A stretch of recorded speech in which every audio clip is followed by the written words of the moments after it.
Today we're looking at the Broken Pillars by EnderToys Terrain. I really like these pillars because you get a set of 6. It's 2 of each print, let's say. So 2 tall ones, 2 medium ones, 2 short ones.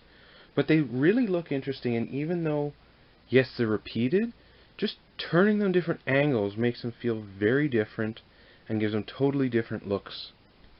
And they do make good line of sight blocking terrain for individual models to hide behind. I wouldn't do massive characters or tanks behind it, but individual infantrymen or smaller characters, these will work. Now, I got these more for Warhammer 40,000 just because they're big enough to feel like they can actually block line of sight and give some sense of scale to the battlefield. They also have a very strong fantasy vibe. Old pillars that have been broken down, they feel like they can be, I don't know, obelisks from an ancient empire or civilization, or lined up correctly, they could be the hallways to a temple. So it does work. Additionally, each of the models has a series of cracks and fissures in them.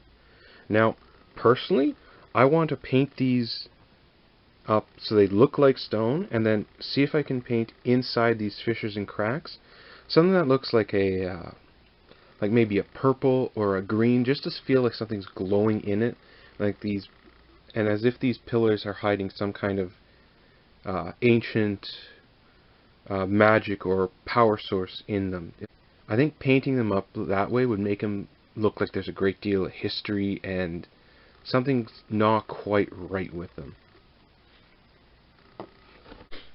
One little feature that I like the most, actually, is that each of these pillars has on its base 4 little recessed areas that are perfectly flat. So once you've got them painted up, I wouldn't be surprised if you'd be able to find some transfers that you have that can fit there, especially if it's writing. It'll make it look like it's an old inscription on a statue or obelisk.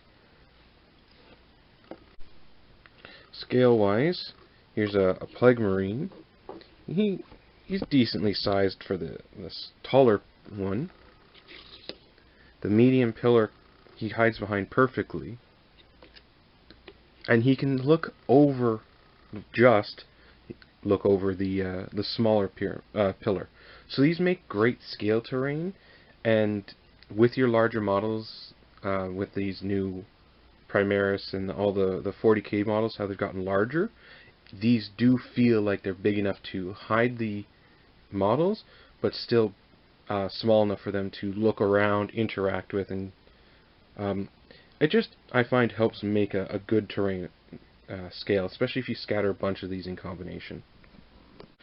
Alright, so this has been my review of the Broken Pillars by EnderToys Terrain.